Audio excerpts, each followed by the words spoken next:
আল্লাহ তাআলা আব্রাহাকে যেমন ধ্বংস করার জন্য আবাবিল পাঠিয়েছিলেন, আল্লাহ তাআলা মনে হয় 2024 সালে এই ছাত্রদেরকে আবাবিলের মতো পাঠিয়ে জালিমদেরকে দেশ থেকে বিতাড়ন করেছেন। ঠিক কিনা বলেন? যারা ঘরে থাকতে দেয় নাই, এই যে একটু আগেই শুনেছেন, শুধু উনি না, এই মামলার আসামি আমিও, নাম আমারও আছে। যারা ঘরে ঘুমাতে দেয় নাই, ঘর ছাড়া করেছে, আল্লাহ রাব্বুল আলামিন তাদেরকে দেশ ছাড়া করেছেন। ঠিক না বেঠিক বলেন? আল্লাহর ধরা সাংঘাতিক। আল্লাহ ছাড় দেন, ছেড়ে দেন না। অতএব এখন সুযোগ এসেছে, কোরআন যেখানে আছে সেখানে আমরা থাকতে রাজি আছি না নাই? কোরআন অনুযায়ী দেশ চালাতে রাজি আছেন না নাই? আউযু বিল্লাহি মিনাশ শাইতানির রাজীম। বিসমিল্লাহির রাহমানির রাহিম। ইন্নামাল মুমিনুনা আল্লাযীনা ইযা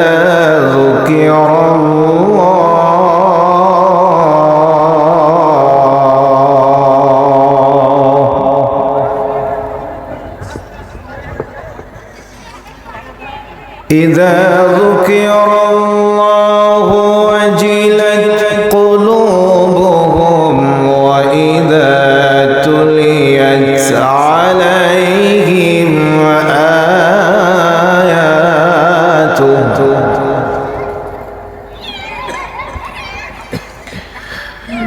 وإذا تليت عليهم آياته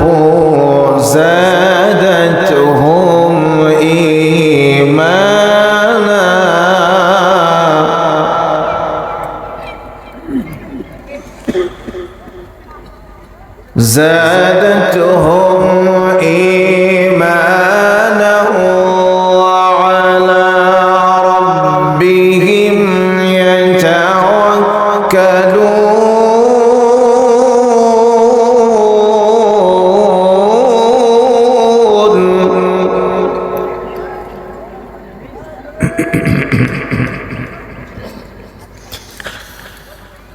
الذين يقيمون الصلاة ومما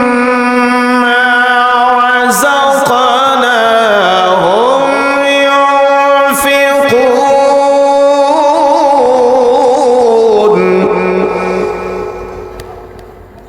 মিক্সচারে ডিলে আছে না? দিলে বড় আউযুবিল্লাহি মিনাশ শাইতানির রাজীম। الذين يقيمون الصلاة ومما رزقناهم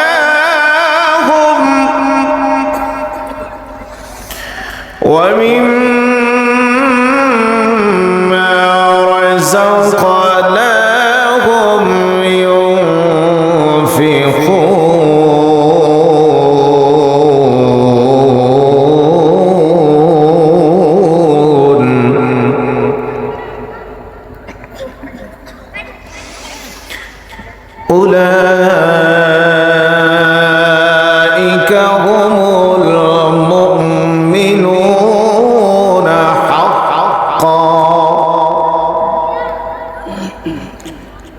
لهم درجات عند ربهم ومغفرة ورزق كريم.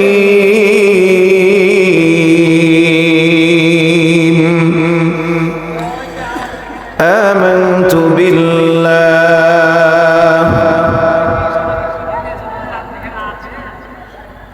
عن ابن عمر رضي الله عنه أن رسول الله صلى الله عليه وسلم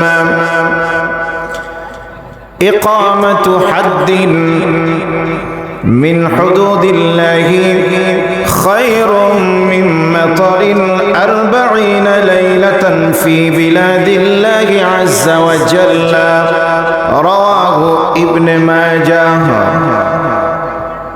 وقال تعالى إن الله وملائكته يصلون على النبي يا أيها الذين آمنوا صلوا عليه وسلموا تسليما সালাতে যে দরুদ পড়ি আমরা সেই দরুদ পড়ি আল্লাহুম্মা সাল্লি আলা মুহাম্মাদিন ওয়া আলা আলি মুহাম্মাদ কামা সাল্লাইতা আলা ইব্রাহিম ওয়া আলা আলি ইব্রাহিম ইন্নাকা হামিদুম মাজিদ আল্লাহুম্মা বারিক আলা মুহাম্মাদিন ওয়া আলা আলি মুহাম্মাদ كما باركت على إبراهيم وعلى آل إبراهيم إنك حميد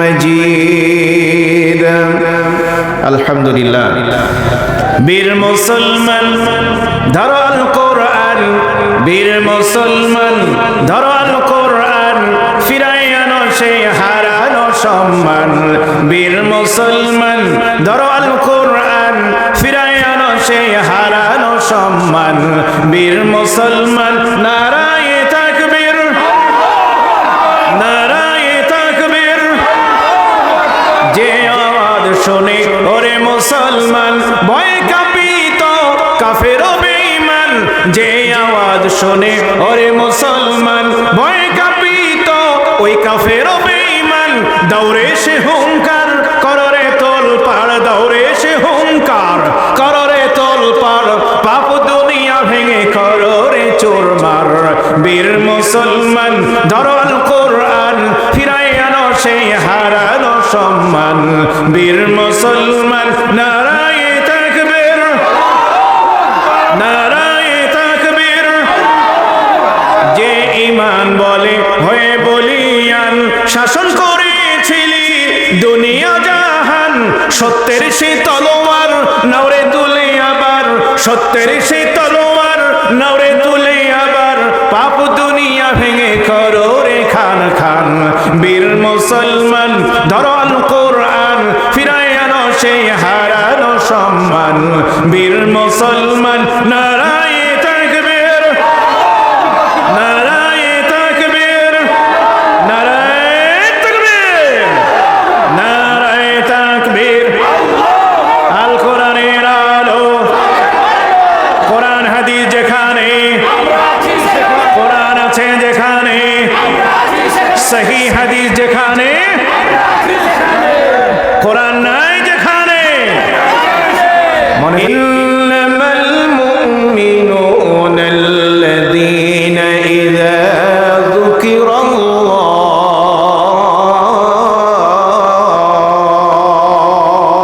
আল্লাহু আকবার সূরা আনফাল কোন সূরা সূরার নাম হলো সূরাতুল আনফাল কোরআন মাজিদের 8 নম্বর সূরা জোরসে বলেন কত নম্বর সবাই মিলে আরো জোরে জোর হলো না রাসূলের কাছে নাজিলের ধারাক্রম হলো 95 সূরাতে রুকু আছে 10 সূরার মধ্যে শব্দ আছে 1631 খানা এই সূরার মধ্যে হরফ আছে অক্ষর আছে 5294টি 2, 3 এবং 4 তিনটি আয়াত আমি তেলাওয়াত করেছি তিনটি আয়াতের আলোচনা হয়তো শেষ করতে পারবো না আমরা একটু শুরু করি সংক্ষিপ্ত আকারে মূল কথাগুলো বলার চেষ্টা করব আল্লাহ রাব্বুল আলামিন এই আয়াতে কারিমার মধ্যে জানাচ্ছেন ইন্নামাল মুমিনুনা নিশ্চয় মুমিন হলো তারা আই আল কামিলুনাল ঈমান তাফসীরে জালালাইনের মধ্যে বলা হচ্ছে অর্থাৎ পরিপূর্ণ ঈমানদার কামিল ঈমান যাদের এই রকম ঈমানদার হলো তারা যাদের মধ্যে পরে আল্লাহ বলছেন আমি যা বলবো সামনে সেই গুণাবলীগুলো যাদের মধ্যে থাকবে আল্লাহর বক্তব্যের ধরন দেখেন আল্লাহ বলছেন ইন্নামাল মুমিনুনা নিশ্চয় মুমিন হলো তারা আল্লাযীনা যারা। এখন এতটুকু কথা বলে যদি আমি শেষ করে দিই, সকলের মধ্যে প্রশ্ন আসবে কিনা? প্রশ্ন দাঁড়াবে কিনা? কারা কারা কারা কি ঠিক না ঠিক বলেন? আল্লাহ বলছেন এক নম্বর, আল্লাযীনা ইযা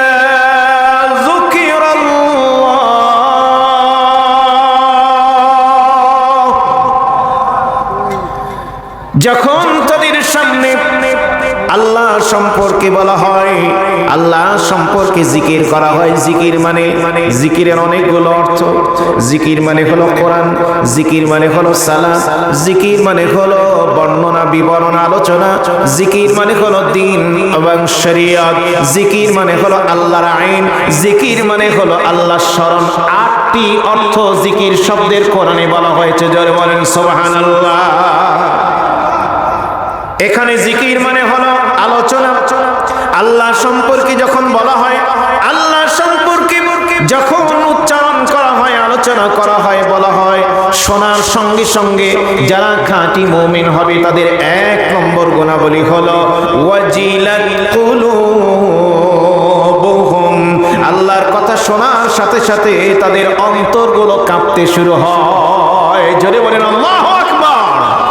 অন্তরে কাঁপুনি আসবে, আন্দোলন শুরু হবে, ঝাঁকুনি শুরু হবে আল্লাহর কথা শুনে। কেমন কেমন খুব ভালো করে খেয়াল করেন, খুব ভালো করেন, মনোযোগ। আমরা এই যে বসে আছি, যেটা সম্ভবত এটা ধানের জমি নাকি? ধানি জমি। এখানে ফসল হয়। আপনি একটা লোহার টুকরা, তাকান আমার দিকে, লোহার টুকরা, মা বোনেরা কান লাগাবেন, লোহার টুকরা হাতের মধ্যে নিয়ে জোরে এইরকম যদি চাপ দেন, তাহলে লোহার টুকরাটা গলে পানি হয়ে আপনার হাতের আঙ্গুলের ফাঁক দিয়ে পানি হয়ে পড়বে নাকি? পড়বে? একজন পারতেন এটা। নবীদের মধ্যে একজন আল্লাহ ক্ষমতা দিয়েছিলেন। সে নবীর নাম কি? দাউদ আলাইহিস সালাম। লোহা হাত দিয়ে টেনে টেনে লোহা দিয়ে তিনি যুদ্ধের পোশাক, বর্ম নির্মাণ করতেন। আল্লাহু আকবার বলেন। একজন মাত্র নবী, কয়েকজন নবী, তার মধ্যে হযরত দাউদ আলাইহিস সালাম, তিনি নবী ছিলেন, শাসক ছিলেন। তিনি তালুতের অধীনে একজন সৈনিক ছিলেন। সৈনিক থেকে আস্তে আস্তে তিনি খলিফা হয়েছেন, শাসক হয়েছেন। আল্লাহ তাআলা তাকে নবুয়ত দিয়েছেন। আল্লাহু আকবার বলেন। দাউদ আলাইহিস সালামকে আল্লাহ এই শক্তি দিয়েছিলেন। তিনি হাত দিয়ে লোহা টেনে টুনে ওকে তো পুড়িয়ে নরম করে হাতুর দিয়ে পিটিয়ে লোহাকে এরকম করতে হয় না, কি বলেন, আঁকাবাঁকা করতে হয়। হাইসা যারা তৈরি করে, চাকু বানায়, বটি বানায়, কিন্তু দাউদ নবীর কিচ্ছু লাগতো না, হাত দিয়ে যেমন খুশি তেমন পোশাক বানানো। বোঝেন এখন আমরা যদি এইরকম করা শুরু করি, লোহাটা যদি একটু আঁকা বাঁকা হয়, তাহলে বেশি চাপাচাপি করলে লোহা গলা তো দূরের কথা, আপনার হাতের লাল পানি বের হবে। কথা বলেন ঠিক না বেশি? চকচকে ঝকঝকে পরিষ্কার একটি লোহা টুকরা বা ইস্পাত, এই যে মনে করেন মাইক্রোফোনের মাইকের স্ট্যান্ডটা সাদা দেখা যাচ্ছে, নিকেল কালার, এইরকম চকচকে এই রডটা আপনি যদি মাটিতে ফেলে রাখেন 1 সপ্তাহ, 1 সপ্তাহ পরে সেই মাটির ভেতর থেকে লোহাটি উঠালেন, ওই 1 সপ্তাহ পর ওই ইস্পাত, এই লোহার রডটি আরো সুন্দর চকচকে হয়ে যায় নাকি? কি হয়? কথা বলেন না কেন? আমার কথা কি বুঝতে পারছেন? কি হয়ে যাবে বলেন? মরিচা ধরে যাবে। দীর্ঘদিন যদি মাটির মধ্যে পড়ে থাকে, তাহলে আস্তে আস্তে এই মরিচা জংগুলো একসময় ঝরতে শুরু হবে, মাটির সাথে একসময় এই লোহাটা মিশে যাবে। ঠিক কিনা? কথা বলেন ঠিক না বেঠিক? এবার আমার দিকে তাকান। একটা ধানের দানা, একটা ধানের দানা আপনি মুখের মধ্যে দাঁতের নিচে নিয়ে চাপ দিলে দাঁত দিয়ে ভেঙে দেওয়া যায় কিনা? যায়। একটা গমের দানা হাতের তালুতে নিয়ে বুড়া আঙ্গুল দিয়ে জোরে চাপ দিলে ভেঙে দেওয়া যায়। একটা লাউয়ের বিচি, কদুর বিচি, সবজির যে বিচিগুলো আছে, 2 হাতের মাঝখানে 2 আঙ্গুল দিয়ে এরকম করে মট করে ভেঙে দেওয়া, কথা বলছে না? যায়। এখন খেয়াল করেন, যে মাটিতে লোহা পড়েছিল, লোহাটা নাই হয়ে গেল। আপনি কৃষক, জমিতে ধান ছিটাই দিলেন, গম ছিটালেন, বীজ লাগিয়ে দিলেন, ওই 1 সপ্তাহ পরে লোহার মতো ওই বীজটা কি মাটির সাথে মিশে যায়? কি হয়? ওখান থেকে সুন্দর করে গাছ বের হয়। সুবহানাল্লাহ বলবেন না? এটা কে করেন? কে করেন? কে করেন? বলেন বলেন বলেন। আল্লাহ রাব্বুল আলামিন জমিনকে নির্দেশ দিলেন, জমিন রে, আমার গোলাম, আমার বান্দাদেরকে আমি সৃষ্টি করেছি, ওরা জমিনে চলবে, ওদের খাদ্য দরকার। ওরা বীজ বপন করেছে, বীজ রোপণ করেছে, বীজ ছিটিয়েছে, অথবা বীজতলা থেকে ছোট ছোট গাছ এক জায়গায় ছিল উঠিয়ে এসে বিভিন্ন ভাবে সুন্দর করে সাজিয়ে সাজিয়ে লাগিয়েছে। ওরে জমিন, খবরদার ওই লোহাকে তুই যেমনি ভাবে খেয়ে শেষ করে ফেলেছিস, খবরদার খাবি তো না, বরং তোর মধ্যে আমি আল্লাহ নাইট্রোজেনের যে উপাদান দিয়েছি এইটাকে আরো বাড়িয়ে দিয়ে সুন্দর করে গাছ বের করে দিবি, যেন আমার বান্দা বান্দিরা ওখান থেকে তাদের রিজিকের ব্যবস্থা হয়ে যায়। এই কাজটি কার? এই কথা শোনার পরে আমাদের অন্তরে কি একটু নাড়া দিল না? কি বলেন, একটু নাড়া দেয়নি?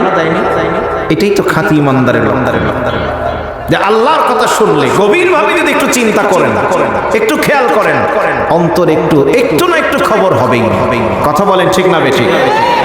আমার বন্ধুগণ খেয়াল করেন, আমরা অনেকে মা বোনেরা কান লাগান, কথা না বলে বাসা বাড়িতে অনেক সময় আমরা মোরগ মুরগি লালন পালন করে 8টা 10টা 5টা, যদিও এখন খামার বাসা বাড়িতে লালন পালন খুব কম হয়, তারপরেও অনেকের আছে কারো আছে। ভয় পায়েন না, দাওয়াত নিয়ে সব খেয়ে ফেলবো না কিন্তু। বাসা বাড়িতে মোরগ মুরগি আছে, খাঁচার মধ্যে মনে করেন আছে। মাঝে মধ্যে এক পণ্ডিত মশাই, পণ্ডিতজি, ওকে মোবাইল করা লাগে না, SMS দেওয়া লাগে না, মেসেঞ্জারেও না, হোয়াটসঅ্যাপেও না, চিঠিও দেওয়া লাগে না, খামও দেওয়া লাগে না, লংও দেওয়া লাগে না। রাতের অন্ধকারে নিজের মতো করে এসে নিজেই 1টা 2টা ট্যাক্স নিয়ে চলে যায়। এই পণ্ডিতের নাম কি? আস্তে করে বলেন, খুব ভালো করে, আমি শুধু হাসার জন্য বলছি না, খুব ভালো করে কান লাগান, আমি আপনাদের হৃদয়ে কথাটা একটু ঢোকাতে চাই। শেয়াল পণ্ডিত আসার পরে ওই মুরগির খাঁচায় মাথা যখন ঢুকিয়ে দেয়, একটা মুরগি সে ধরবে, মুরগি ধরার জন্য যখন শেয়াল তার মাথাটা ঢোকায়, তখন অন্যান্য আরো 7টা 8টা 10টা যে মোরগ মুরগি আছে, ওই মুহূর্তের জন্য বাকি সব মুরগিগুলো সব ওই তখনই ঘুমিয়ে যায়। কি মোরাকাবা মুশাহাদায় যায়, কি করে বলেন? ধরবে একটাকে, খাঁচার মধ্যে যে কটা আছে সব চিল্লায়, ঠিক না বেঠি? যত শক্তি আছে গলায় নিয়ে এসে চিল্লানো শুরু করে। কথা বলেন ঠিক কিনা? কেন চিল্লায়? যেন শব্দ শুনতে পেয়ে মালিক মনিব যিনি, তিনি ছুটে এসে যেন কি করে, এই আক্রমণে শত্রুর হাত থেকে যেন তাদেরকে রক্ষা করে, বাঁচায়। সকাল হলো, আপনি মুরগির খাঁচার পাল্লাটা খুলে দিলেন, মুরগিগুলো এক এক করে বের হচ্ছে, একটা একটা করে বের হচ্ছে। আপনি পছন্দ মতো একটা মুরগি খপ করে ধরে নিলেন, ধরে নেওয়ার পরে বেঁধে রাখলেন। 10টার সময় আপনার সন্তানকে ডাকছেন, আব্দুল্লাহ এদিকে ধর, মেহমান আসবে, বিসমিল্লাহি। কথা বলেন না কেন? বিসমিল্লাহি, আল্লাহু আকবার। খুব ভালো করে কান লাগান। শেয়াল মুরগি ধরার জন্য খাঁচার ভিতরে মুখ ঢুকিয়েছে, যখন সমস্ত মোরগ মুরগিগুলো চিল্লাচিল্লি করেছে, লাফালাফি করেছে, আওয়াজ দিয়েছে, কিন্তু আপনি যখন ওই একই খাঁচার একটা মুরগি জবাই শুরু করলেন, অন্যান্য মোরগ মুরগিগুলো আপনারই আশপাশে ঘুরে বেড়াচ্ছে। ওরা দেখতেও পাচ্ছে যে আমার এক জাত ভাইকে জবাই করছে। বলেন তো দেখি, শিয়াল মুখ ঢুকিয়ে ধরার জন্য মাথা যখন ঢুকিয়েছে, ওই মুহূর্তে মোরগ মুরগিগুলো যেমন চিল্লাচিল্লি করেছিল, আপনি যখন জবাই শুরু করেন, অন্যান্য মোরগ মুরগিগুলো দেখার পরেও ওই রকম চিল্লাচিল্লি করে নাকি? কেন? আমরা তো মোরগ আর মুরগির গোস্ত খায়, পেটটা ফোলাই, চিন্তা তো করি নাই, একটু চিন্তা করি না। তার মানে এখন আল্লাহ ওদেরকে ইঙ্গিত দিয়েছেন, ওরে মোরগ মুরগি, শিয়াল বা এ জাতীয় যারা আসবে, যত শক্তি আছে চিল্লাবি, কোনো সমস্যা নাই। কিন্তু আশরাফুল মাখলুকাত, আমার সৃষ্টির সেরা মানুষ, এই মানুষের জন্য আমি তোদেরকে হালাল করে দিয়েছি।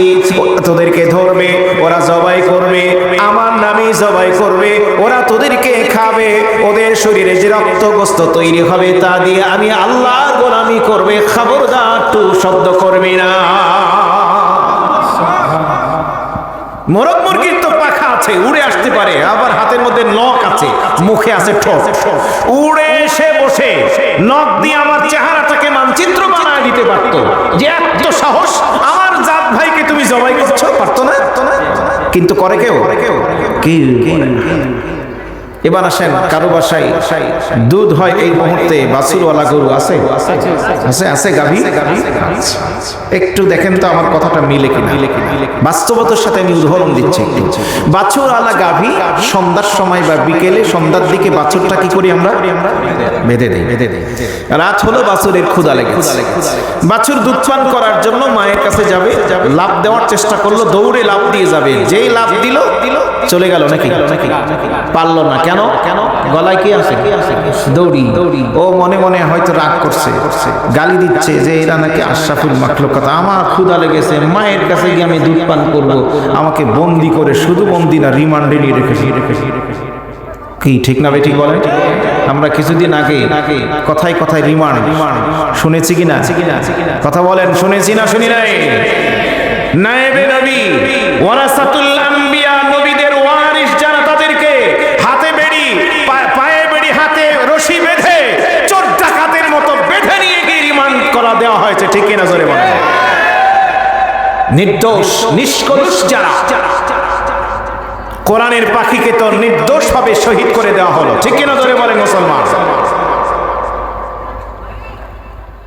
তো বাছুরটা মনে মনে হয়তো গালি দিল সারা রাত পার হলো সকালে আপনি ফজর নামাজ পড়ে বের হয়ে এসে আপনি গোয়াল ঘরে গেলেন গাভীটাকে বের করে বাইরে আনলেন ফাঁকা জায়গা এরপরে বালতি গামলা নিয়ে এসে পাশে রাখলেন চলে গেলেন বাছুরের কাছে যাওয়ার পরে যেই মাত্র রশিটা খুলেছেন সাথে সাথে বাছুর কি করে একেবারে হেলে দুলে ঠিক না হেলে দুলে লাফাতে লাফাতে দৌড় দেয় মায়ের কাছে যা ঘুম পেড়ে মানুষের মনটা নরম হয়েছে দয়া হয়েছে আমাকে এখন ছেড়েছে আমি এখন মায়ের কাছে গিয়ে পেট পূর্ণ করে দুধ পান করব বাছুরটা দৌড়ে চলে গেল মায়ের কাছে যাওয়ার পরে যেই মাত্র 2-3 বার টানাটানি শুরু করলো সঙ্গে সঙ্গে আমরা কি করি কান ধরে ঠিক কিনা হ্যাঁ বাছুরের কান ধরে টান দিয়ে নিয়ে এসে সামনে বেঁধে দিলাম এদিকে দুধ দহন শুরু করলাম বাছুরটা ওইখানেই ছটপট লাফালাফি শুরু করলো মা গাভীটা তখন কি করে খেয়াল করেন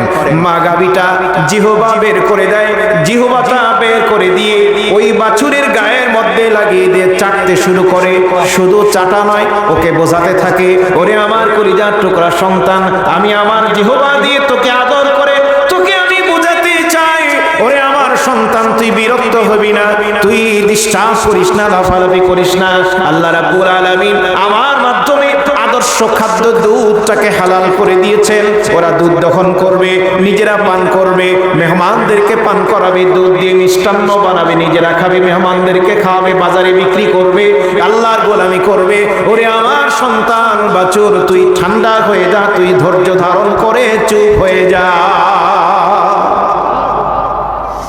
মা গাভীটা বাছুরটাকে আদর করে আর বোঝায় ওরে আমার বাছুর তুই লাফালাফি করিস না তুই দুশ্চিন্তাও করিস না মানুষ যদি টেনে টেনে সমস্ত দুধগুলো বের করেও নেয় তুই মরে যাবি না তুই বেঁচে থাকার জন্য যতটুকু প্রয়োজন আল্লাহ রাব্বুল আলামিন আমার মধ্যে তা রিজার্ভ করে রেখে দেবে আল্লাহু আকবার ইচ্ছে করলে গাভীটা পা দিয়ে ঠ্যাং দিয়ে সামনে পা পেছনে পা স্পেশাল ফ্লাইং কিক দিয়ে মেসি আর রোনাল্ডোর মতো ফ্লাইং কিক নাকি বলে হ্যাঁ অথবা ট্রাইবেকারের কিক যে কিক করলে গোল নিশ্চিত এইরকম কিক দিয়ে মিস্টার কাও ওই গাভীটা কিসের বালতি গামলা আমার হাত পা মুখ টুক ফাটাই দিতে পারতো কিনা যে আমার সন্তানকে সারা রাত বেঁধে রেখেছো এখন এসেছো দুধ দহন করতে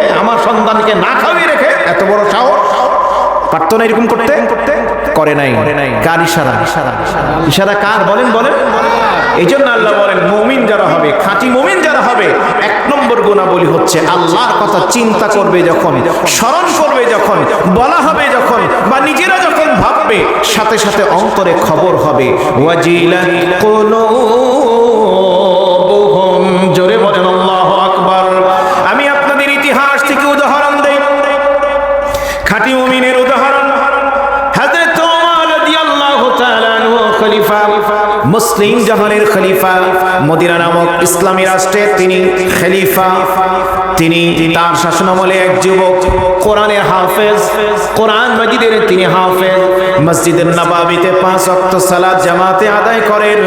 নামাজ আদায় করার পরে সালাতের পরে কোরআনের দার্স হয়, হাদিসের দার্স হয়, ক্লাস হয়। সেই ক্লাসে তিনি বসেন, জ্ঞান অর্জন করেন। এটা সকলে আকৃষ্ট হয়েছে, বড় বড় সাহাবীরা, এমনকি খলিফা হযরত ওমর তিনিও লক্ষ্য করেছেন, খেয়াল করেছেন যুবকের জ্ঞানের দিকে আকর্ষণ। কিন্তু এই যুবক ঈশার নামাজ জামাতে আদায়ের পরে আর এক মুহূর্ত বিলম্ব করে না। ঈশার নামাজ হওয়ার সঙ্গে সঙ্গে দ্রুত সে বাড়ির দিকে চলে যায়। কারণ হলো বাসায় তার অসুস্থ বাবা আছে, বাবাকে দিনের বেলায় দেখাশোনার লোক আছে, কিন্তু রাত্রে তার খেদমতের জন্য তেমন কেউ নেই। এই জন্য যুবক ছেলে রাত্রে ঈশার নামাজ হওয়ার সঙ্গে সঙ্গে তাড়াতাড়ি সে বাড়ির দিকে চলে যায়। এইভাবে যেতে যেতে একদিন ঈশার নামাজ শেষ করে সে বাড়ির দিকে যায়। রাস্তার মধ্যে এক মহিলার বাড়ি। এই মহিলা মাঝে মধ্যে তাকে টার্গেট করেছে, কিন্তু সুযোগ পায় না। মাঝে মধ্যে একটু চেষ্টা করে, কিন্তু হাফেজ সাহেব তিনি পাত্তা দেন না, কান লাগান না, ভ্রুক্ষেপ করেন না, সুযোগই দেন না। আজকে যাচ্ছেন অন্য দিনের মতো, আজকেও সেই মেয়েটি ট্রাই করা শুরু করলো। বিভিন্নভাবে প্রলোভন, বিভিন্নভাবে লোভনীয় অফার ইত্যাদি ইত্যাদি বলে তাকে দাওয়াত দিল। যুবকটি তিনি বর্ণনা করছেন কিতাবের মধ্যে, আল্লামা সিদ্দিক আল মানশাবি তিনি তার কিতাবের মধ্যে লিখেছেন, তারিখ খোলাফার মধ্যেও ঘটনাটি আছে। সেখানে বলা হচ্ছে যুবকের কি যেন মনে হলো, ওই মেয়েটির কথা শুনে তার দাওয়াতে সাড়া দিয়ে তিনি তার পিছে পিছে যাওয়া শুরু করলেন। মানে তার বাড়িতে যাবেন, পিছে পিছে যাচ্ছেন, বাড়িতে এখনো ঢোকেন নাই। রাস্তা থেকে রাস্তার সাথেই তার বাড়ি। ওই মহিলা বাড়িতে যাবেন, কাছাকাছি গিয়েছেন, দরজা এখনো আসে নাই। ওইখানে যাওয়ার পরে যেহেতু কোরআনের হাফেজ, আল্লাহ পাকের কোরআনুল কারীমের একটা আয়াত তার স্মরণে এসেছে। ওই আয়াতখানা স্মরণে আসার সঙ্গে সঙ্গে যুবকটির শরীরের মধ্যে কম্পন শুরু হয়েছে। প্রথমত হৃদয় কাঁপতে শুরু হলো, হৃদয় থেকে শুরু করে গোটা শরীরটা কাঁপতে শুরু হলো। কাঁপতে কাঁপতে যুবক রাস্তার মধ্যে ওইখানে বেহুশে উল্টে পড়ে গেল। জোরে বলেন আল্লাহু আকবার। মদিনা থেকে মুসল্লিরা যারা বাড়ি যাচ্ছে, যাওয়ার সময় দেখেন যুবক রাস্তার মধ্যে বেহুশ হয়ে পড়ে আছে। অনেকেই চেনেন এলাকার অমুক মুরব্বী, অমুকের সন্তান। তাকে ধরাধরি করে তারা বাসায় নিয়ে গেল। বাসায় নিয়ে বাবার কাছে নিয়ে গিয়ে বলছেন যে মুরব্বী, এই যে আপনার সন্তান অমুক জায়গায় সেখানে বেহুশ হয়ে পড়েছিল। তারা অনেকক্ষণ বসে থেকে সেবা শুশ্রূষা করে ছেলেটির জ্ঞান ফিরল। জ্ঞান ফেরার পরে পিতা জিজ্ঞেস করছে, বাবা কি হয়েছিল, ঘটনা কি? এমনটি তো হওয়ার কথা না, তুমি তো অসুস্থ না, তুমি তো সুস্থ মানুষ, তোমার কোনো অসুখ বিসুখ নেই, ঘটনা কি? ছেলেটি বলছে, আব্বাজান আপনাকে বলা হয়নি, আমি তো ঈশা পড়েই চলে আসি তাড়াতাড়ি আপনার কাছে। তো মাঝে মধ্যে এই রাত্রে একজন মহিলা আমাকে ডিস্টার্ব করে, কিন্তু আমি কখনো পাত্তা দেই না, আমি তার ডাকে সাড়াও দেই না। কিন্তু আজকে কি যেন হলো, শয়তান মনে হয় আমার পেছনে কাজ করেছিল। মহিলা যখন দাওয়াত দিল, যখন আমাকে প্ররোচনা দিল, তখন আমি তার কথা শুনে তার পিছে পিছে যাত্রা শুরু করেছিলাম, কিন্তু বাড়িতে ঢুকি নাই। দরজার আগেই রাস্তায় থাকতেই আমার কোরআনুল কারীমের একটি আয়াত আমার স্মরণে এসে গেল। ওই আয়াতটি স্মরণে আসার সাথে সাথে আমার কাঁপুনি শুরু হয়ে আমি বেহুশ হয়ে তখন পড়ে গেলাম। বলেন না আল্লাহু আকবার। পিতা বলছেন, বাবা কোরআনুল কারীমের যে আয়াতটি তোমার স্মরণে এসেছিল সেটা কি এখন একটু শোনাতে পারবে? ছেলেটি বলছে, কেন নয়, আমি তো কোরআনের হাফেজ। আব্বাজান আপনি তো আমাকে হাফেজ বানিয়েছেন, কেন পারবো না? ছেলেটি তখন ওই শোয়া অবস্থাতেই শুয়ে আছে, শোয়া অবস্থাতেই কোরআনুল কারীমের সূরা আরাফের 20 নম্বর আয়াত, এই আয়াতটি তেলাওয়াত করে শোনাতে লাগলো। ফাওয়াসওয়াসা লাহুমাশ শাইতানু লিয়ুবদিয়া লাহুমা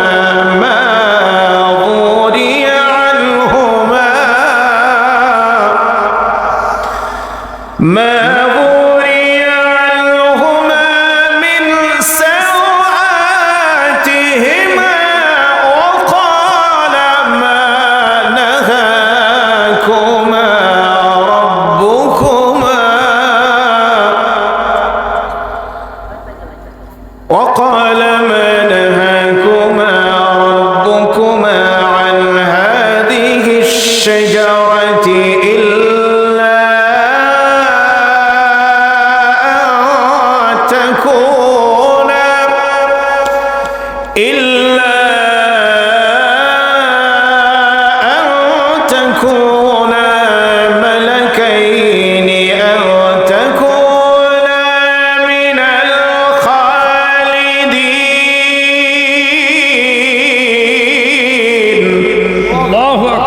কোরআনের সূরা আরাফের 20 নম্বর আয়াত তেলাওয়াত।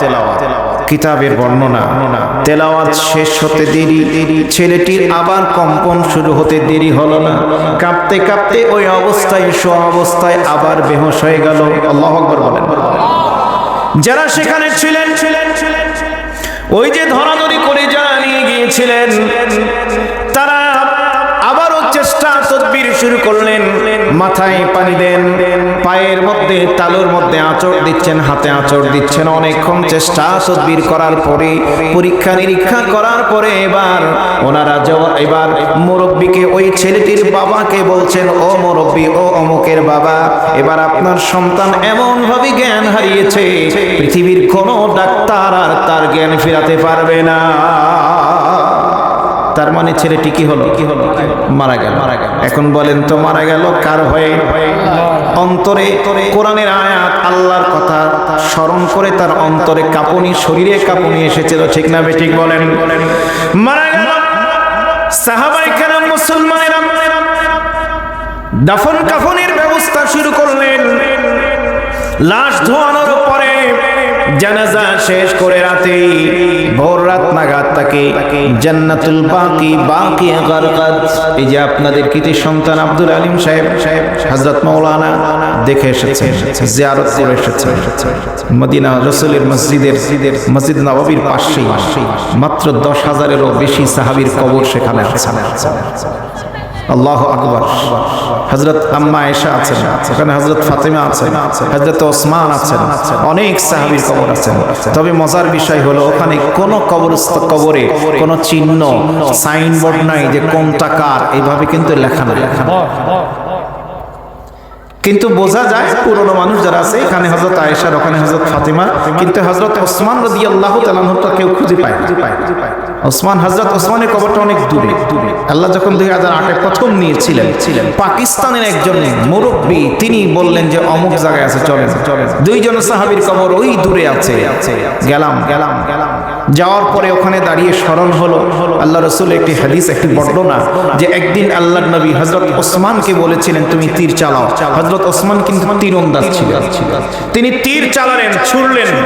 তীর ছোড়ার পরে রাসূল হযরত ওসমানকে হাত ধরে সাথে করে নিয়ে চলে যায়। কোন জায়গায় তীরটা পড়েছে একটু দেখি। সাথে করে গিয়ে তীরটা যেখানে গিয়ে পড়েছিল ওইখানে গিয়ে দাঁড়ালেন। এরপরে বললেন, ওসমান আমি থাকবো ওখানে আর তুমি থাকবে এখানে। হযরত ওসমান রাদিয়াল্লাহু তাআলা এই যে ঘটনাটা আমার ওই মুহূর্তে মনে পড়লো, যে ওই বর্ণনার সাথে মিল হচ্ছে যে হ্যাঁ রাসূলের কবর যেখানে আর হযরত ওসমান যত দূরে, মনে হচ্ছে যে হ্যাঁ তীর জোরে ছুড়লে ওইরকম জায়গাতেই দূরত্বে যাওয়ার কথা। যাই হোক, তো বোঝা যায় না এই জান্নাতুল বাকিতে ওই যুবকের কবর দেয়া হলো। ফজর হলো, যোহর, আসর। আসরের সময় হযরত ওমর জিজ্ঞেস করছেন যে এই আমার সঙ্গীরা, ও মুসলমানেরা, ও আল্লাহর নবীর সাহাবী, অনেকে তখন তো জীবিত আছেন। এই যুবক একজনকে দেখতাম 5 ওয়াক্ত সালাত আদায়ের পরে, নামাজের পরে ক্লাসে বসতো, কই 3 ওয়াক্তে ওকে তো দেখলাম না, আজকে ঘটনা কি? তার মানে দেখুন খলিফা, তারপরেও তিনি একজন যুবকের কথা মনে রেখেছেন, কত দায়িত্বশীল। জোরে বলেন আল্লাহু আকবার। আমার দেশের নেতা হওয়ার আগে আপনাকে খুব স্মরণ করে, কিন্তু যখন নেতা হয়ে যায় তখন আর কাউকে চিনতে পারে না, ঠিক না? জোরে বলেন। এই জন্যই যে শিল্পীরা গানে বলে না, যদি নেতা হতো আবু বকরের মতো, ওমরের মতো, তাহলে কতই না ভালো হতো। কি বলেন, ঠিক না বেঠিক? জোরে বলেন, ঠিক কি না? এমন যদি হতো, হ্যাঁ, আমার দেশের শাসক হতো ওমরেরই মতো, হতো আবু বকরের মতো। সুবহানাল্লাহ। এরকম চাই না বলেন তো? আল্লাহ কবুল করুন। জোরে বলেন আমিন। হযরত ওমর প্রশ্ন করলেন, মুসলমানেরা জবাব দিলেন, আমিরুল মুমিনিন, যুবকের গত রাত্রে এই ঘটনা এইভাবে এসে এই বিস্তারিত ঘটনা তারা বর্ণনা করলেন। আমিরুল মুমিনিন বললেন, আমাকে কেন বলো নাই? তারা বললেন, আমিরুল মুমিনিন, আপনি খেলাফতের দায়িত্ব পালন করেন, আপনি কষ্ট করেছেন সারা দিন ধরে, আপনি রাত্রে রেস্টে আছেন, অথবা ওই মুহূর্তে হয়তো তাহাজ্জুদ পড়তে পারেন, ইবাদত করছেন। আমরা আপনাকে জানানোটা জরুরি মনেই করি নাই, এই কারণে যেহেতু ফরজে কিফায়া, একদল মানুষ কিছু সংখ্যক আদায় করে দিলেই তো হয়ে যায়, এই জন্য আমরা জরুরি মনে করি নাই। হযরত ওমর বললেন, ঠিক আছে, তাহলে কোন জায়গায় কবর দিয়েছো একটু চলো তো দেখি। এর সাথে করে নিয়ে যাওয়া হলো। উনি কবরের কাছে গিয়ে জান্নাতুল বাকিতে ঢুকলেন, বলা হলো যে এখানে যুবককে কবর দেওয়া হয়েছে। উনি ওখানে কিছুক্ষণ চুপচাপ দাঁড়িয়ে থাকলেন। কবর জিয়ারতের আল্লাহ রাসূলের যে দোয়াটা সুন্নাহ অনুযায়ী, সেই দোয়াটা পড়লেন, দিয়ে দাঁড়িয়ে আছেন। দাঁড়িয়ে থাকতে থাকতে হঠাৎ করে তারিখে খোলাফার মধ্যে লেখা হচ্ছে হযরত ওমর স্বাগতিক, কেন যেন মনে হচ্ছে তিনি অন্তর থেকে স্বাগতিকটির মতো ওই কবরের দিকে লক্ষ্য করে কথা বলা শুরু করলেন, জিজ্ঞেস করা শুরু করলেন, ওরে যুবক, আমি কোরআনে জেনেছি আল্লাহ পাক যে কথাটি বলেছেন, আর তুই যেভাবে মারা গিয়েছিস, তোর যে বর্ণনা, মৃত্যুর বর্ণনা আমি শুনলাম, তাতে আমার একটু উৎসুক যাচ্ছে যে আল্লাহ পাক কোরআনে বলছেন যে আয়াতে কারিমা সূরা আর রহমানের মধ্যে আছে আল্লাহর ভাষা, ওয়ালিমান খাফা মাকামা রাব্বিহি জান্নাতান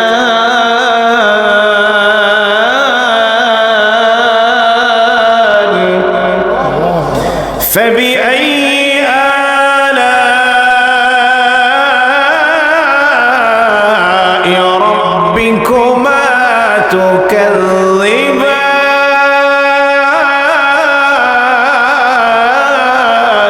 الله أكبر আল্লাহ তাআলা বলছেন, ওয়ালিমান খাফা মাকামা রাব্বিহি জান্নাতান, আল্লাহর সামনে দাঁড়াতে যে ভয় পায়, হাসরের ময়দানে আল্লাহর সামনে দাঁড়াতে হবে, এই সাহস আমাদের আছে?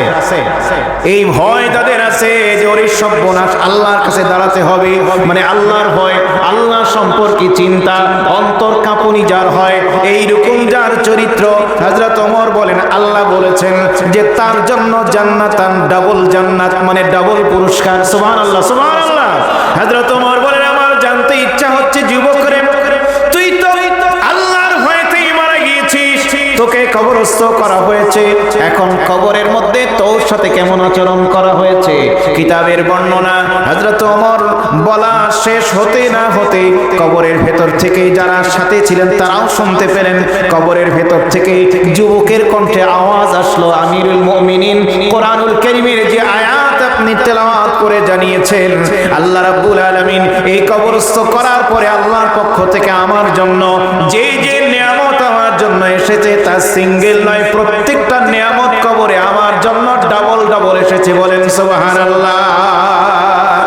ইযা যুকিরাল্লাহু ওয়াজিলাত কুলুবুহুম, মুমিনের এক নম্বর বৈশিষ্ট্য, খাঁটি মুমিনের আল্লাহর কথা শুনলে, জানলে, বুঝলে, চিন্তা করলে, গবেষণা করলে অন্তর নাড়া দেবে, অন্তর কাঁপুনি আসবে। এখন আমাদের যাচাই করতে হবে, পর্যালোচনা করতে হবে, আমি যদি খাঁটি মুমিন নিজেকে দাবি করি, আল্লাহর কোনো বিষয় নিয়ে আমার অন্তরে নাড়া দেয় কি না, ঠিক কিনা বলে? এটা নিয়ে একটু যদি যাচাই বাছাই করি তাহলে বুঝবো যে আমি খাঁটি ইমানদার কিনা। নম্বর 1। 2 নম্বর গুণাবলী, 2 নম্বর বৈশিষ্ট্য হচ্ছে আল্লাহ পাক দ্বিতীয় নম্বরে বলছেন, ওয়াইদা তুলিয়াত আলাইহিম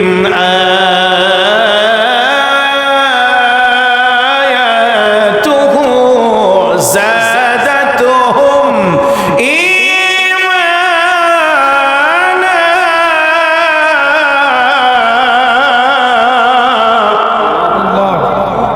ওয়াইদা তুলিয়াত আলাইহিম, খাঁটি মুমিনের 2 নম্বর লক্ষণ হলো যখন তাদের সামনে আল্লাহ পাকের আয়াত তেলাওয়াত করা হয়, জোরে বলেন কার আয়াত? চিল্লিয়ে বলেন কার আয়াত? আল্লাহ পাকের আয়াত যখন তেলাওয়াত করা হয়, যাদাতুহুম ঈমানা, তখন এটা শোনার সাথে সাথে তাদের ঈমান বেড়ে যায়। ঈমান বেড়ে যাওয়ার, আল্লাহর কোরআনের আয়াত শুনে ঈমান বেড়ে যাওয়ার টাটকা লক্ষণ হলো যেই মাত্র আল্লাহ পাকের কোরআনের আয়াতের টান শেষ হবে, ঈমানদারের ঈমানে এত জোশ এসে যাবে, সঙ্গে সঙ্গে তেজের সাথে, জোশের সাথে আল্লাহু আকবার বলে চিল্লিয়ে উঠবে, আল্লাহু আকবার। এটা হচ্ছে আল্লাহর কোরআনের আয়াত শুনে ঈমান বেড়ে যাওয়ার লক্ষণ। কিন্তু দুঃখজনক হলো সত্য, আমাদের আল্লাহর কোরআনের আয়াত শুনে আওয়াজ বের হয়। ঠিক না বে ঠিক বলেন? 2 নম্বর লক্ষণ যে আল্লাহর আয়াত শুনলে ঈমান বাড়বে। কোরআনের আয়াতে কি হয় বলেন? আল্লাহ বলছেন আয়াত শুনলে, আয়াতের চর্চা করলে ঈমান বাড়বে। ঈমান যদি বেড়ে যায়, ঈমান যদি মজবুত হয়, তাহলে রহমত নাজিল করবেন। জোরে বলেন কে? বরকত দেওয়ার মালিক কে? ঈমান যত শক্তিশালী হবে, ঈমান যত বাড়বে, রহমত বরকত দিবেন। জোরে বলেন তো কে? ঈমান যত শক্তিশালী হবে, বাতিল তত পরাজিত হবে। ঠিক না বে ঠিক? জোরে বলেন। কিন্তু দুঃখজনক হলো সত্য, বিগত 15, 15.5, 17, 17.5 বছর ধরে যে কোরআনের কথা বললে, যে কোরআনের তেলাওয়াত হলে ঈমান বাড়বে, সেই কাজটি যত পারা যায় তত বন্ধ করার চেষ্টা করা হয়েছে। জোরে বলেন ঠিক কিনা? কোরআনের কথাগুলো বলার জন্য মাহফিলের আয়োজন করা হয়েছে, পারমিশন তো দেয় নাই, 144 জারি করা হয়েছে। যে আলেম, যে বক্তা মাহফিল করতে এসেছেন, তার বিরুদ্ধে গ্রেফতারি পরোয়ানা জারি করা হয়েছে। জোরে বলেন ঠিক না বেশি? অথচ আল্লাহ বলছেন ঈমানদারদের লক্ষণ হলো আয়াত শুনবে আর ঈমান বাড়বে। সুবহানাল্লাহ, সুবহানাল্লাহ। তাহলে বলুন দেখি, আল্লাহ পাকের কোরআনের আয়াত শোনার দরকার আছে না নাই? আছে। শুনবো না বাদ দিব? শুনবো। আরো জোরে বলেন, আরো জোরে বলেন। আসুন একটু দেখে নেই হাদিসের বর্ণনা। মুসলিম শরীফ 1722, মানে 1722 নম্বর হাদিস বর্ণনা করেছেন বিখ্যাত সাহাবী হযরত আবু হুরায়রা রাদিয়াল্লাহু তাআলা আনহু। তিনি বলেন, ক্বালা রাসূলুল্লাহ সাল্লাল্লাহু আলাইহি ওয়াসাল্লাম, মা আদিনাল্লাহু লিশাইইন কাআদানিহি লিনাবিয়্যিন ইয়াতাগান্না বিল কুরআনি ইয়াজহারু বিহি। আল্লাহর নবী বলেন, আল্লাহ রাব্বুল আলামিন, আল্লাহ রাসূল বলছেন, আল্লাহর কোন নবী যখন, অর্থাৎ নিজের কথাই বলছেন, সরাসরি তো নাম বলছেন না, কিন্তু বলছেন নবী যখন আল্লাহর কিতাব তেলাওয়াত করেন, তখন আল্লাহ সুবহানাহু ওয়া তাআলা ওইটা শোনার জন্য যত বেশি আল্লাহ তার কান লাগান, তত অন্য কোনো কিছু শোনার জন্য আল্লাহ কান লাগান না। আল্লাহু আকবার। তাহলে কোরআন নাজিল করেছেন যিনি, কিতাব পাঠিয়েছেন যিনি, সেই স্বয়ং আল্লাহ রাব্বুল আলামিন, তিনি নিজেও সুন্দর করে তেলাওয়াত শুনতে পছন্দ। জোরে বলেন, জোরে বলেন। শুধু আল্লাহ রাব্বুল আলামিন না, কোরআন যার প্রতি নাজিল হলো, বুখারীর হাদিস, হযরত আব্দুল্লাহ ইবনে মাসউদ রাদিয়াল্লাহু তাআলা আনহু বর্ণিত হাদিস, তিনি বলেন, ক্বালা রাসূলুল্লাহ সাল্লাল্লাহু আলাইহি ওয়াসাল্লাম, ইকরা আলাইয়া। নবীজি বললেন আমাকে, আব্দুল্লাহ, আমার সামনে, আমার জন্য তুমি পড়ো, আমার সামনে তেলাওয়াত। কুলতু আকরাউ আলাইকা ওয়া আলাইকা উনজিলা। আব্দুল্লাহ বলেন, ইয়া রাসূলুল্লাহ, আমি আপনার সামনে কোরআন তেলাওয়াত করব, অথচ কোরআন তো আপনার কাছেই নাজিল হয়েছে। তখন নবীজি কি জবাবটা দিলেন খেয়াল করুন। আল্লাহর নবী জবাব দিলেন, ইন্নী আশতাকি আন আসমাআহু মিন গায়রি ওয়া ফি রিওয়ায়াতিন ইন্নী উহিব্বু আন আসমাআহু মিন গায়রি। আমি অন্যের কাছে তেলাওয়াত শুনতে আমি নিজে পছন্দ করি। বলেন সুবহানাল্লাহ। তাহলে নবী অন্যের কাছে তেলাওয়াত কি বলেন, বলেন বলেন শুনেছেন। তেলাওয়াত শুনতে কান লাগান কে? জোরে বলেন, জোরে বলেন। আর নবীও তেলাওয়াত অন্যের কাছে শুনতে পছন্দ করেন। এবার হযরত আব্দুল্লাহ ইবনে মাসউদ তেলাওয়াত শুরু করলেন। তিনি বলছেন, ক্বালা, তিনি বলেন, ফাকারাতু, আমি তেলাওয়াত শুরু করলাম আন-নিসা, সূরাতুন নিসা তেলাওয়াত করতে করতে, হাত্তা ইযা বালাগতু, আমি যখন পৌঁছে গেলাম সে আয়াত পর্যন্ত, ফাকাইফা ইযা জিনা মিন কুল্লি উম্মাতিন বিশাহীদিন ওয়া জিনা বিকা আলা হাউলাই শাহীদা। আল্লাহু আকবার। এই আয়াত পর্যন্ত যখন গেলাম, ক্বালা লি কুফা আও আমসিক, আল্লাহর রাসূল আমার দিকে লক্ষ্য করে বললেন, কুফ, যথেষ্ট, অথবা আমসিক, থেমে যাও। রাসূল থামিয়ে দিলেন, আমি থেমে গেলাম। অতঃপর তাকালাম, ফারাআইতু আইনাইহি, আমি তাকালাম রাসূলের চোখের দিকে, চেহারার দিকে তাকিয়ে দেখতে পেলাম, আইনাইহি তাজরিফান, আল্লাহর রাসূলের চোখ দুটো দিয়ে ঝরঝর করে পানি ঝরতেছে, নবী কাঁদেন। আল্লাহু আকবার। নবীজি নিজে অন্যের কাছে তেলাওয়াত শুনে কাঁদছেন। তাহলে এবার বলুন, কোরআন শোনার দরকার আছে না নাই? আরো জোরে বলেন, কোরআন শোনার দরকার আছে না নাই? তাহলে কোরআন শোনার দরকার হলে নিজের ঘরে কোরআনের চর্চা বাড়াতে হবে, ঠিক কিনা বলেন? আমি নিজে পড়বো, আমার সন্তান পড়বে, আমার স্ত্রী পড়বে, তারা পড়বে, আমরা শুনবো, আমি পড়বে, ওরা শুনবে, ঠিক না? ঠিক বলেন। আবার মাঝে মধ্যে এই যে মাহফিলের আয়োজন হয়, জুমার দিনে মসজিদের খতিব, জুমার খতিব সাহেব কথা বলেন, কোরআনের আয়াত বলেন, ইমাম সাহেব নামাজে কেরাত করছেন, এগুলো শোনা, ঠিক না? ঠিক জোরে বলেন। তাহলে এগুলোর দরকার আছে না নাই? চিল্লিয়ে বলেন, আছে না নাই? তাহলে কোরআনের তেলাওয়াত করব এবং বাড়াবো। রাজি আছি তো ইনশাআল্লাহ? সবাই রাজি তো ইনশাআল্লাহ? তবে তেলাওয়াত শোনার ক্ষেত্রে আমাদের একটু খেয়াল করতে হবে, আমরা শুনবো রাসূলের যুগে রাসূলের তেলাওয়াত কিন্তু আবু জাহেলরাও শুনেছে, ঠিক কিনা? আবু জাহেল শুনেছে, উতবা, শাইবা, আখনাস ইবনে শুরাইক এরাও লুকোচুরি চুরি করে করে রাতের অন্ধকারে গোপনে গিয়ে গিয়ে কাবা ঘরের কোনায় কোনায় দাঁড়িয়ে শুনতো, ঠিক কিনা বলেন? আবার আবু বকর, ওমর, ওসমান তারাও শুনেছে। এখন আমার জিজ্ঞাসা, আমাকে সহ সবাইকে বলুন তো, আমরা কোরআন শুনবো আবু জাহেলের মতো না আবু বকরের মতো? আবু জাহেলদের মতো না আবু বকরদের মতো? জোরে বলেন, জোরে বলেন। আবু জাহেলরা শুনেছে, কিভাবে শুনেছে সেটার বর্ণনা আল্লাহ কোরআনে দিয়েছেন। আবু জাহেলরা শুনেছে সামিআনা ওয়া আসাইনা, আমরা শুনলাম, অমান্য করলাম, শুনবো কিন্তু মানব না। আর আবু বকর মার্কা যারা, তারা শুনেছেন আর ঘোষণা দিয়েছেন সামিআনা ওয়া আতা'না, আমরা শুনলাম এবং মেনে নিলাম। অতএব আল্লাহর কোরআন আমরা শুধু শুধু শুনবো না, কোরআন শুনবো, কোরআন মানবো, কোরআন নিজের পরিবারে মানাবো, গোটা সমাজে কোরআন প্রতিষ্ঠার জন্য চেষ্টা করব, ঠিক কিনা? জোরে বলেন। আল্লাহর কোরআনের পরিবেশ তৈরি করার জন্য কারা কারা চেষ্টা করতে রাজি? দুই হাত তুলে দেখান দেখি, লম্বা করে দুই হাত তুলে দেখান।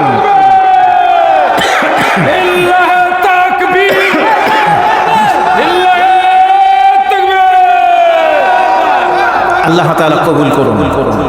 আরো জোরে বলেন, আরো জোরে আমিন, আরো জোরে আমিন। কোরআন যদি এই শোনা আর শোনানো, পঠন আর পাঠন, চর্চা যদি বাড়ানো যায়, তাহলে আল্লাহর রহমত নাজিল হবে। ওয়াইযা কুরিয়াল কুরআনু ফাসতামিউ লাহু ওয়া আনসিতু লাআল্লাকুম তুরহামুন।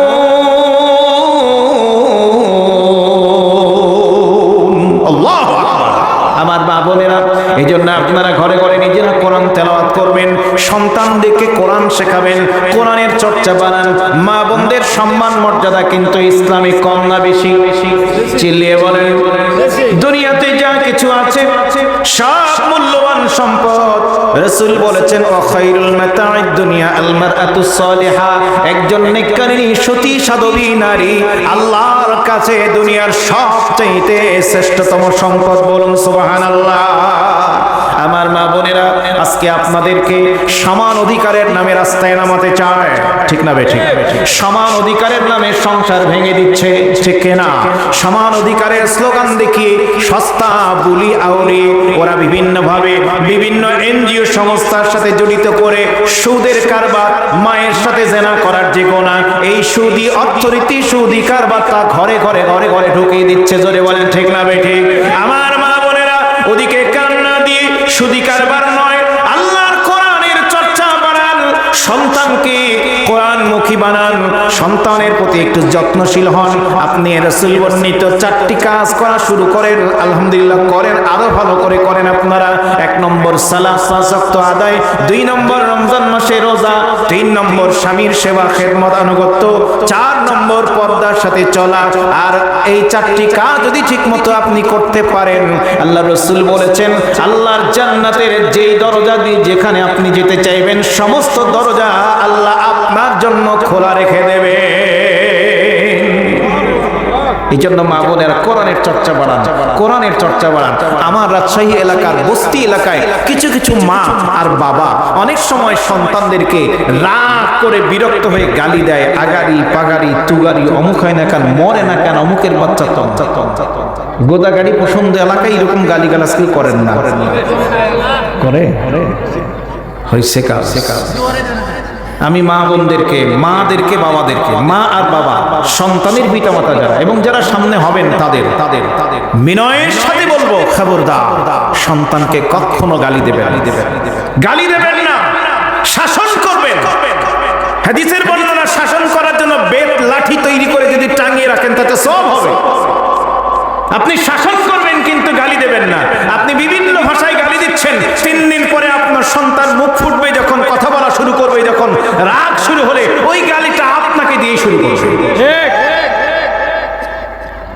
বাচ্চাদের সাথে খেলাধুলা করছে, রাগ ঝাল শুরু হয়েছে, গালিগালাজ শুরু করলো, মানুষ পাশ দিয়ে যাওয়ার সময় বলবে কার ছেলে রে? কয় অমুকের। ও যেমন বা তেমন বেটা।